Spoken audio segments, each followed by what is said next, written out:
Hi, my name is Joseph Kimani. I'm a second year student at Murang'a University of Technology, pursuing Bachelor of Science in Software Engineering. I've decided to make this video so that I can encourage my fellow colleagues who are in high school at this time. I know they are very busy discussing, revising for the exam. Vile mimi nikaambia ni eti no human is limited. When I was in high school, nilikuwa high school 2016 nilikuwa form 4 2016 nikafanya exam KCSE. Hiyo ilikuwa ya Matiang'i 1.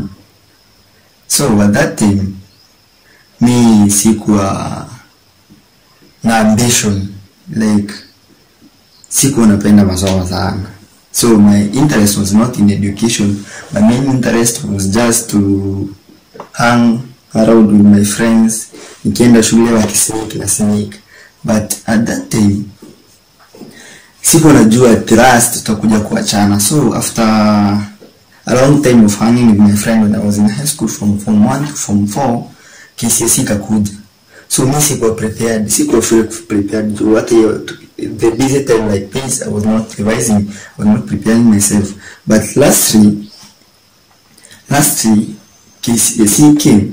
Wakati KCSE ilikuja, nikafanya mtihani, nikafail terribly. Actually nilipata D+.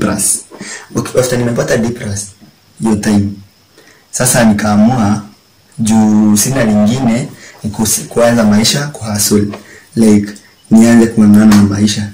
At that time best yangu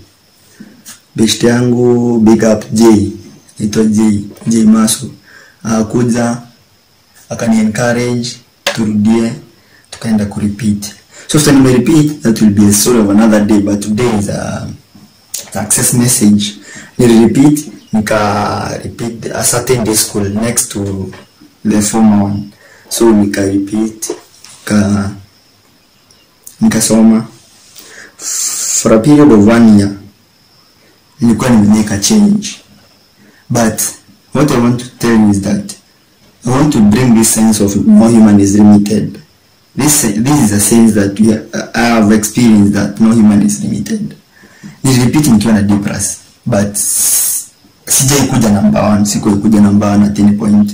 So lakini juu my fellow friends and my parents used to tell me that I was bright, and that never entered in my mind that nilikuwa bright. So I was just studying like any other person.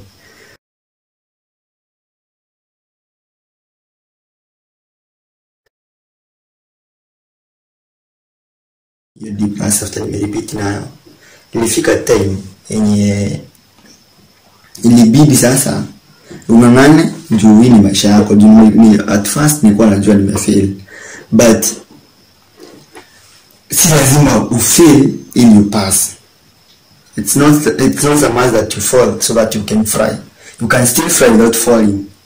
So at that time, ile time nilifail ilikuwa 2016, so nikarepeat 2017. Sikuwa kuja number 1, but nilikuwa na maintain kukuja around number 10. From number 5 to number 10 nilikuwa na maintain hapo. But that time open and nilifail terribly too. Nilikuja around number 12. In the previous exam nilikuwa nimekuja number 5. So there was a very huge drop. So yeah, you can hear more. But what I can tell you is that if you believe in yourself, like Kipchoge did, Kipchoge believed in himself. He never listened to all those scientists who are talking things against his belief.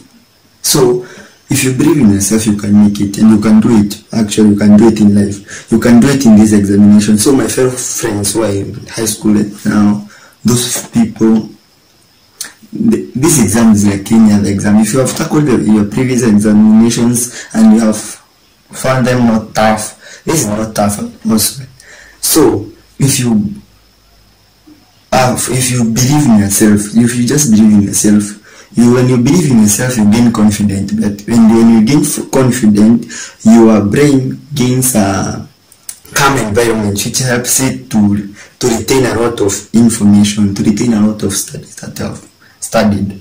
So after that point, me sikuwa kuja number 1, but lastly, believe in me, nilikuja number 1. Sijai kuja number 1 in my life. Nilikuja number 1 KCSE. This is a true story. I've experienced it. And if you are a student, I know most of us, we are capable of doing great things, but we are limited by we are limited by those things that we do not believe. We believe that we can do it, like, tuna believe like hatuwezi fanya hivi, it is very tough, like tunaji pressure, but you're not supposed to pressure ourselves. So when it comes next week, get in that examination room, be confident in what you know, believe in yourself. No human is limited. Tackle that exam like any other exam, and you will love the results, since they will be, hizo results zitakuwa tu utaamini. Just believe in yourself, be you. Believe in yourself. That's all what I can say. And remember, no human is limited. Kipchoge proved us wrong. I was one of those people who couldn't believe that a person can run under 2 hours in a distance of 42 kilometers. 42 kilometers is a very long distance. Maintaining a speed of 5.8 meters per second is not a joke in a distance of 42 kilometers. You can also, with the short period drive, you can turn your B minor, your C in mathematics to an A. It's just a matter of revision. When you revise, everything is possible. So when you get in that examination, be calm, refresh your mind, get enough sleep. Get enough sleep and tackle that examination like any other exam. Don't panic. Don't depend on anyone telling you things. Be yourself. Thank you.